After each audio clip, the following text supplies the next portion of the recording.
یہ بتائیے گا کہ منہ سے بدبو کیوں آتی ہے، اس کی کیا وجوہات ہیں، کس کس خوراک کی وجہ سے آتی ہے، یا دانتوں کی یا مسوڑوں کی وہ کون سی بیماریاں ہیں کہ جس کی وجہ سے منہ سے بدبو آتی ہے، جسے آپ اپنی ٹرمز میں ہیلیٹوسس کہتے ہو؟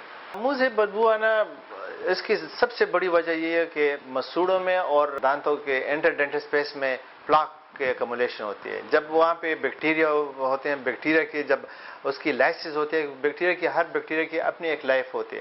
جب اس کی لائف پوری ہو جائے تو وہ مر جاتے ہیں، تو وہاں اس سے ایک گیس نکلتی ہے ہائیڈروجن سلفائڈ، تو اس کی وجہ سے بدبو آتی ہے. سب سے پہلے تو یہ کہ پراپر کلیننگ، پہلے ڈینٹسٹ کر لے، اسکیلنگ کر لے، اور اس کے بعد آپ کو جو وہ طریقہ بتائے کہ آپ ایسی برش کیا کریں جس میں آپ کے کہیں پہ بھی پلاک ایکومولیشن نہ ہو. اور وہ اس کے لیے ایک خاص طریقہ ہے کہ آپ پلاک انڈیکس کنٹینیوسلی مانیٹر کریں.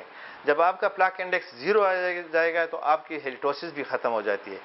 ہاں، کچھ ایسی معدے کی بیماریاں ہیں جس میں ریگرجیٹیشن جن کو ہوتی ہے یا جن کو ڈکارے آتے ہیں، تو ان لوگوں میں بھی ہیلیٹوسس کے امکانات ہوتے ہیں. یہ بتائیے گا کہ ڈینٹل برش جو ہے وہ کس کس سائز کا ہونا چاہیے، کیونکہ اس کی کئی سائزز اور سافٹ، میڈیم اور ہارڈ استعمال کرتے ہیں لوگ.